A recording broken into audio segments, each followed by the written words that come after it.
चाल आशा करते हैं आप सब सही होंगे। आप देख रहे हैं लॉ बीम्स। मैं आपका प्यारा मित्र CK Yadav. My dear friends, बहुत से लोगों के बीच में ये कन्फ्यूजन हो जाता है कि भारतीय न्याय संहिता का कौन सा चैप्टर या कौन सा बिल हम लोग अटेंड करने वाले हैं, क्योंकि अभी कुछ ही टाइम पहले उसकी एक सेकंड संहिता आई है, भारतीय न्याय सेकंड संहिता। इस भारतीय न्याय सेकंड संहिता में है क्या? कुछ ऐसी चीज़ें थी जो लोकसभा ने बोला कि नहीं, इसमें कुछ चेंजिंग करना ज़रूरी है, तो उसके अकॉर्डिंग सेकंड संहिता आई। और सेकंड संहिता जो बिल नंबर 173 है। तो आप लोग जब कभी भी बिल नंबर 173 देखना, तभी सिक्योर होना कि हाँ, यह बिल नंबर हमारा सही है और हम इसे अच्छे से अटेंड करेंगे। और आज हम लोग अटेंड करने वाले हैं जो हमारा न्यू लॉ बना है, भारतीय न्याय सेकंड संहिता। सबका सेम है, कुछ ऐसे क्लाज हैं, कुछ ही ऐसे सेक्शंस हैं जो थोड़े से आगे और पीछे कुछ थोड़े से इसमें एक्सटेंड कर दिए गए हैं, बढ़ा दिए गए हैं। बाकी जो सिमिलर आपको भारतीय न्याय संहिता में दिखने को मिला था, सेम वही है। तो चलिए बिना समय गवाए शुरू करते हैं हम लोग आज का सेशन, भारतीय न्याय संहिता।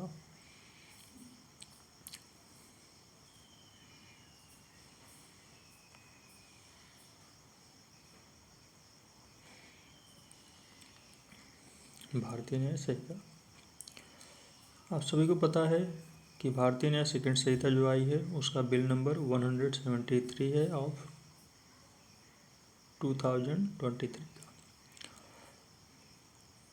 इसमें हम लोग अटेंड करेंगे चैप्टर नंबर 1, और चैप्टर नंबर 1 में जितने भी क्वेश्चंस बनने वाले हैं सब हम लोग इसे अच्छे से अटेंड करेंगे। उससे पहले ये देख लेते हैं ये लागू या ये कब इनेक्ट किया गया पार्लियामेंट से। तो ये पार्लियामेंट से लागू किया गया था 74th years of Republic of India के रूप में। मतलब जिस दिन 74 ईयर मनाया गया रिपब्लिक ऑफ इंडिया का, उसी दिन यह रूल या एक्ट लागू किया गया। चैप्टर नंबर 1 में बात किया गया है प्रिलिमिनरी के बारे में। मतलब कुछ शब्दांश, कुछ ऐसे चीज़ें जो आपको अटेंड करना ज़रूरी होता है, मतलब इन शॉर्ट कहें तो शॉर्ट डेफिनेशन। सेक्शन नंबर 1 बात करता है कि दिस में एक्ट कॉल्ड भी भारतीय न्याय सेकंड संहिता। मतलब इसका नाम क्या होगा? भारतीय न्याय सेकंड संहिता। भारतीय न्याय संहिता नहीं, भारतीय न्याय सेकंड संहिता, क्योंकि पहली जो संहिता आई थी वो थोड़ी सी डिटेक्ट थी, इसलिए उसमें कुछ चेंजिंग किया गया, और चेंजिंग करने के बाद इसका नाम क्या रख दिया गया? भारतीय न्याय सेकंड संहिता। सेकंड में बात की गई है it shall come into force on such date as the central government may be notifications in official gazette appoint and different dated may be appointed for different provisions of this संहिता। मतलब many types of जो यह हमारी नई law बने हैं, इन सभी को central government ही लागू करेगी। और कब के लागू करेगी बेटा? किसी ऑफिशियल गैजेट से, अपॉइंटमेंट के थ्रू, या मैनी टाइप्स ऑफ डेट के थ्रू वो इस एप्लीकेशन को लागू करेगी।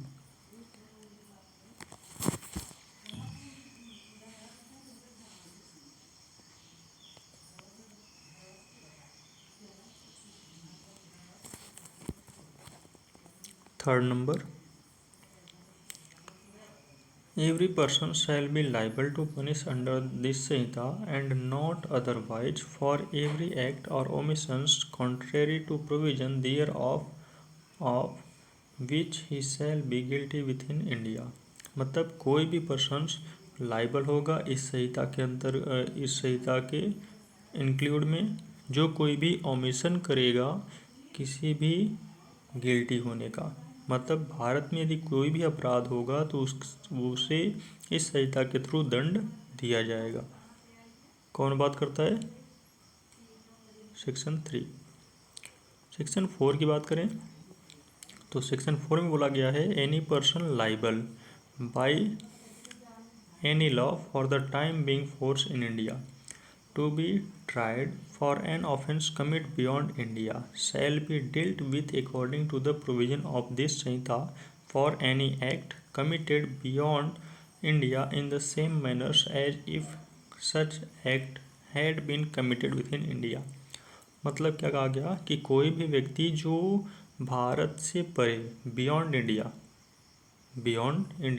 मतलब भारत से परे किसी प्रकार का कमिट करता है कोई भी ऑफेंस, ठीक है, तो इस प्रोविज़न के थ्रू ऐसा माना जाएगा कि वह इंडिया में ही उस क्राइम को कमिट किया है और उसकी सुनवाई भी इंडिया में ही होगी।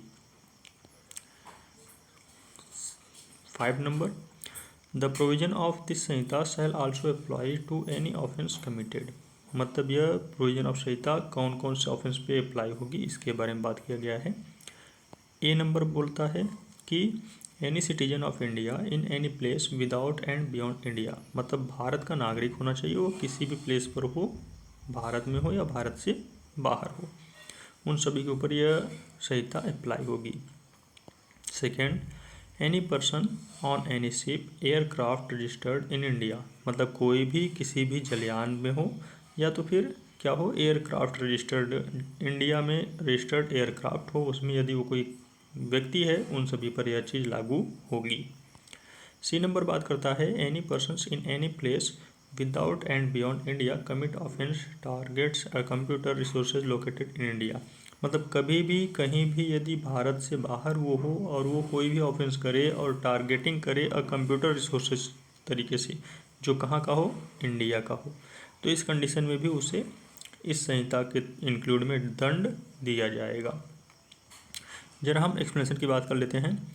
इन this Samhita the word offence, जो आपने बार बार ऑफेंस वर्ड देखा, ठीक है, ऑफेंस वर्ड देखा, include every act commit outside India which if commits in India, मतलब कोई भी काम जो आप बाहर करो भारत से या भारत के अंदर करो, वुड बी पनिशेबल्स, सभी पनिशेबल होंगे अंडर दिस संहिता, इस संहिता के अकॉर्डिंग, मतलब कोई कहीं भी कोई भी एक्ट करेगा वो इस संहिता के अकॉर्डिंग क्या होगा, पनिशेबल होगा, उसे दंड दिया जाएगा।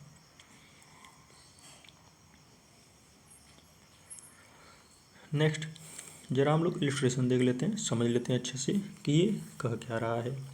ए एक व्यक्ति है जो सिटीजन ऑफ इंडिया है, ठीक है, ए जो सिटीजन ऑफ इंडिया है commits murder in place of beyond of India, मतलब वह भारत में नहीं बल्कि भारत के बाहर कोई मर्डर कमिट करता है। He can be tried and convicted of murder, मतलब उसकी जो सुनवाई है ना मर्डर की वो in any place of India, place in India in which he may be found, मतलब किसी भी क्षेत्र में यदि वो पाया जाएगा तो उसके अंदर यह संहिता लागू की जाएगी जहाँ कहीं भी उसे पकड़ा जाएगा। 6 नंबर बात करता है nothing is in this Samhita shall affect the previous provisions of any act of punishment mutiny and desertions of offence soldiers sailors, airmen, craft in the service of the government of the India, provisions of any special और local law, मतलब ये जो संहिता है यह कभी भी effect नहीं करेगा, किसे इफेक्ट नहीं करेगा, कोई भी जो आपका ऑफिसर है, सोल्जर है, सेलेटर्स है, एयरमैन है या गवर्नमेंट ऑफ इंडिया के अकॉर्डिंग जो कोई भी स्पेशल लॉ या लोकल लॉ में आते हैं तो सभी इस संहिता के अकॉर्डिंग क्या नहीं होंगे, इफेक्ट नहीं होंगे। नेक्स्ट सेक्शन सेकेंड जो जनरल डेफिनेशन के बारे में बात करता है जिसमें हम मेनी टाइप्स ऑफ डेफिनेशन देखेंगे। इसमें एक चीज़ देखने वाली बात है जो 3rd नंबर है चाइल्ड, ये पहले नहीं था, 3rd नंबर अभी हाल ही में ऐड किया गया है सेकंड संहिता में। फर्स्ट बात करता है एक्ट के बारे में, मतलब कोई भी एक्ट जो आप सीरीज ऑफ एक्ट करो या कोई सिंगल एक्ट करो, ठीक है, वो सभी एक्ट में आएंगे। Second animal, animal means any living creature, कोई भी living creature other than the human being, मानव को छोड़ करके, मानव को छोड़ करके बाकी जितने भी जानवर हैं सभी जीव जंतु एनिमल्स में आएंगे। थर्ड बात की गई है चाइल्ड, चाइल्ड का मतलब आप लोग समझते ही हो जो अंडर 18 हो, मतलब 18 वर्ष की एज तक का हो, एज के नीचे तक का हो, वो क्या होगा, चाइल्ड होगा। 4 काउंटरफिट, काउंटरफिट का मतलब होता है कूटकरण, जालसाजी जिसे कहते हैं, जैसे बहुत से लोग होते हैं ना कूटकरण करते हैं, जालसाजी करते हैं मारने के लिए कुछ किसी चीज़ के लिए। A person is said to counterfeit, एक व्यक्ति कुटकर तब कहा जाएगा जब who cause one things to resembles another thing, मतलब वह एक कारण से दूसरे कारण को करे, दूसरी चीज़ों को करे। Intending by means of the resemblance to deceptions or knowing it to be likely that deceptions will thereby be practised, और उस काम को पूरा करने के उद्देश्य से वो उस चीज़ को करे या उससे छल करे। Explanation first, it is not essential to counterfeiting, मतलब ये जरूरी नहीं है कि जो कपटपूर्वक है कि imitation should be inexact, imitation होना जरूरी होना चाहिए। एक्सप्लेनेशन सेकंड में बोला गया when a person cause one things to resembles another things, जब कोई पर्सन एक कार्य के प्रतिरूप में दूसरा कोई कार्य करता है। And the resemblance is such that a person might be deceived thereby it shall be presumed, तो ऐसा माना जाएगा कि वह उस कार्य को कंप्लीट करने के लिए या पूरा करने के लिए कोई भी काम करता है और इस तरीके से वह क्या होगा, काउंटरफिट होगा।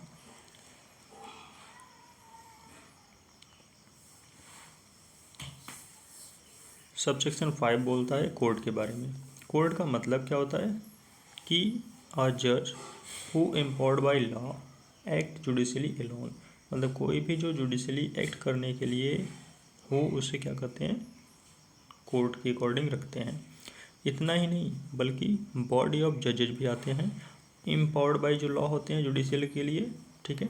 व्हेन सच ए जज और बॉडी ऑफ जज इज एक्टिंग जुडिशली, मतलब जब जहाँ कहीं भी वो सभी क्या करते हैं, जब कहीं भी वो सभी अपना जुडिशली का काम करते हैं वो सभी क्या होते हैं, कोर्ट के अकॉर्डिंग आते हैं। और डेथ का मतलब होता है कि the death of human being unless the contrary appears from the context, मतलब सीधा सा मृत्यु से संबंधित है। डिसऑनेस्ट बेईमानी means doing any things with the intention of causing wrongfully gain, मतलब जहाँ कहीं भी रॉन्गफुली गेन आप प्राप्त करोगे वो सभी क्या होगा, डिसऑनेस्टी, मतलब छल से किसी का चुरा लेना या बेईमानी करना, रॉन्गफुल लॉस हो या रॉन्गफुल गेन हो। 8 नंबर बात करता है डॉक्यूमेंट के बारे में। तो डॉक्यूमेंट आप लोग पढ़े होंगे IT एक्ट 2000, IT एक्ट 2000, इसमें बताया गया है कि किस तरीके से कोई डॉक्यूमेंट होता है और डॉक्यूमेंट के कितने टाइप्स होते हैं, किस तरीके से हम उसे कहाँ कहाँ यूज कर सकते हैं। तो डॉक्यूमेंट में क्या क्या होता है, किसी भी प्रकार की ऐसी डिस्क्रिप्शंस जो आपका लेटर टाइप हो या फिगर ऑफ मार्क्स हो, ठीक है, लेटर टाइप हो, फिगर ऑफ मार्क्स हो, या आप किसी प्रकार से ऐसे इंक्लूडिंग जो इलेक्ट्रॉनिक हो या डिजिटल रिकॉर्ड हो, मतलब वो सभी क्या होंगे, डॉक्यूमेंट होंगे। अब जरा समझ लेते हैं कि डॉक्यूमेंट एविडेंस के रूप में कैसे काम करता है। तो एविडेंस के रूप में काम करने के लिए सबसे पहले वो राइटिंग एक्सप्रेशन होना चाहिए कॉन्ट्रैक्ट के रूप में, जो एविडेंस के रूप में यूज हो सकता है, मतलब ये सभी क्या होंगे, डॉक्यूमेंट होंगे। चेक पर आप कोई भी साइन करते हैं बैंकर्स के लिए, वो भी क्या है, एक डॉक्यूमेंट है। पावर ऑफ अटॉर्नी जनरल जो साइन करके देते हैं वो भी क्या है, डॉक्यूमेंट है। कोई भी मैप, प्लान या कोई भी नक्शा आपके पास मिले वो सभी क्या है, डॉक्यूमेंट और एविडेंस है। कोई भी राइटिंग कंटेंट है जो डायरेक्शन देता है किसी भी काम को या इंस्ट्रक्शन देता है किसी भी काम को करने के लिए, तो वो सभी क्या है, डॉक्यूमेंट है या एविडेंस है। ये सभी जो भी डॉक्यूमेंट है वो सभी एविडेंस के रूप में यूज किए जा सकते हैं।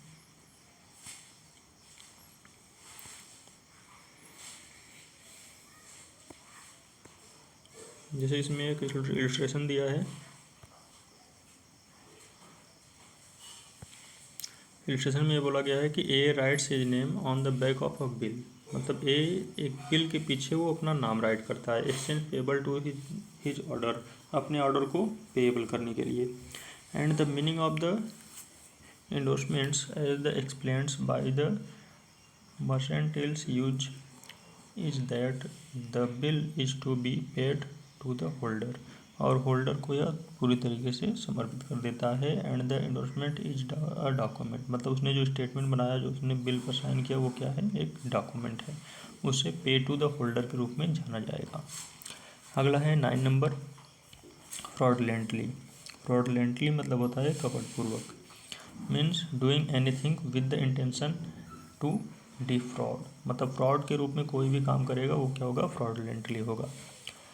10 नंबर बात करता है जेंडर के बारे में। इसमें आपके मेल, फीमेल और ट्रांसजेंडर तीनों आते हैं, ठीक है। 11 नंबर बात करता है आपका गुड फेथ के बारे में। गुड फेथ में nothing is said to be believe in good faith, मतलब जाहिर सी बात है आप उसी के ऊपर विश्वास करेंगे, उसी के ऊपर सहानुभूति दिखाएंगे जो क्या होगा, nothing is said to be done और बिलीव्ड, ठीक है। जरा जेंडर के बारे में देख लीजिए। ट्रांसजेंडर जो था वो आपको असाइन किया गया है क्लॉज के सेक्शन 2 का transgender persons protection of right act 2019 में, ठीक है। 2019 के कौन सा प्रोटेक्शन ऑफ राइट्स एक्ट में इसके बारे में डिस्क्रिप्शन दिया गया है, ट्रांसजेंडर कौन होता है।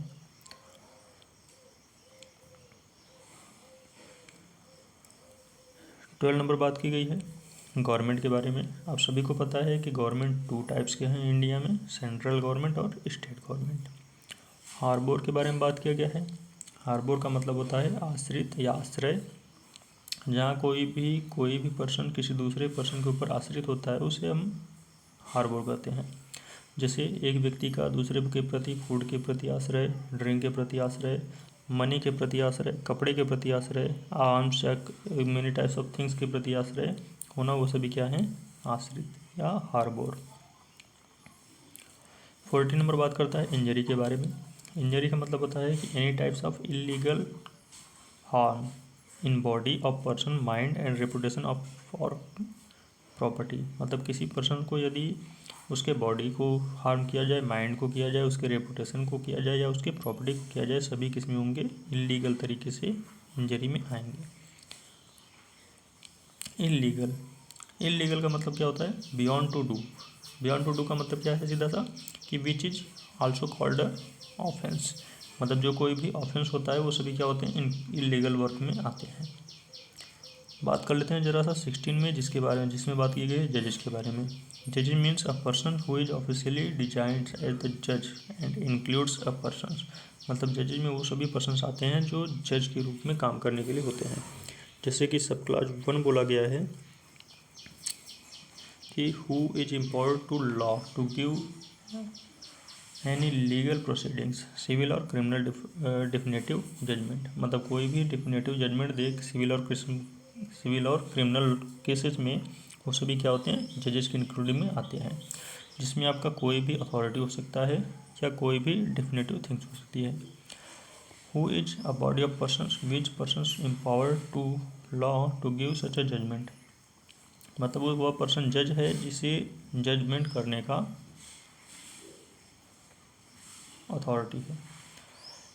मजिस्ट्रेट भी एक प्रकार का आपका जज होता है, ठीक है, क्योंकि वो कभी कभी क्या करता है, किसी भी अपील या किसी भी थिंग्स के बगैर भी फाइन और इम्प्रीजमेंट लगा देता है। 17 लाइफ के बारे में बात की गई है। लाइफ जो ह्यूमन लाइफ से संबंधित है और मेनी टाइप्स ऑफ थिंग्स जो लिविंग क्रिएचर हैं। 18 बात किया गया है लोकल लॉ के बारे में। लोकल लॉ जो पार्टिकुलर पार्ट ऑफ इंडिया पे लागू होता है, मतलब कुछ या किसी विशेष जगह पर लागू होने वाले लॉ को लोकल लॉ कहते हैं। 19 बात की गई है मैन के बारे में। मैन मीन्स मेल का मतलब पुरुष कोई भी एज का। 20 नंबर बात किया गया है मंथ के बारे में, मंथ एंड ईयर के बारे में। आप सभी को पता है मंथ और ईयर यहाँ कौन सा चलता है, ग्रेगोरियन कैलेंडर का। 21 मूवेबल प्रॉपर्टी। मूवेबल प्रॉपर्टी में सीधा समझिए कि जो कोई भी चीज़ परमानेंटली फेस्टेंड है, ठीक है, which is attach to the earth, वो सभी क्या है, अनमूवेबल, और which is not attach to the earth that is movable property, मतलब जिसे हम आसानी से कैरी कर सके one place to another place, वही क्या होता है, मूवेबल प्रॉपर्टी, जगम संपत्ति जिसे कहते हैं।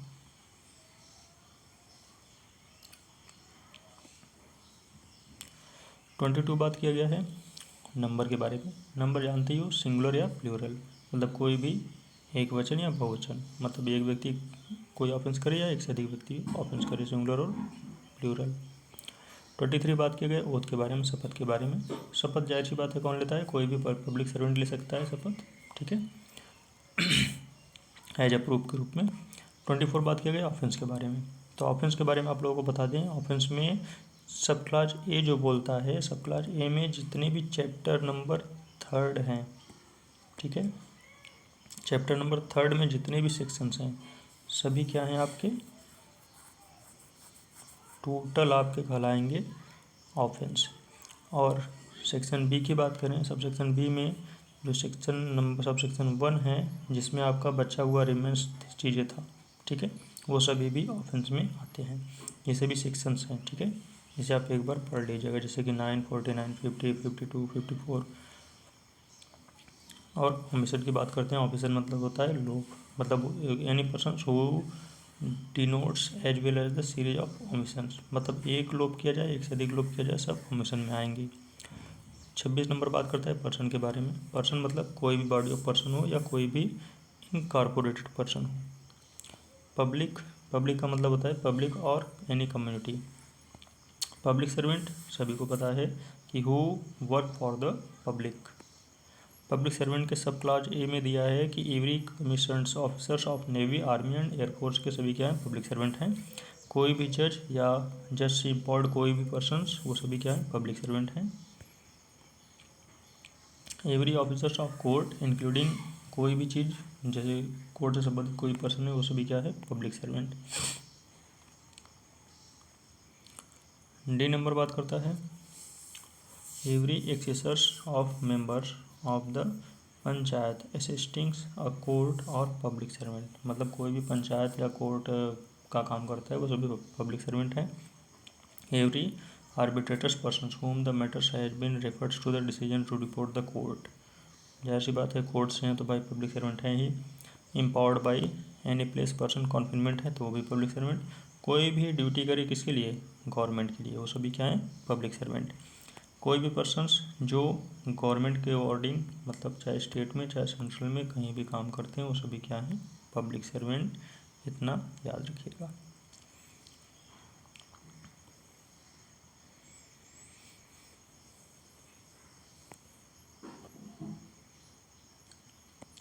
ये तो गवर्नमेंट की बात हो गई। कुछ ऐसे पर्सन भी होते हैं जो पब्लिक सर्वेंट होते हैं, जैसे म्यूनसिपल कमिश्नर, ठीक है।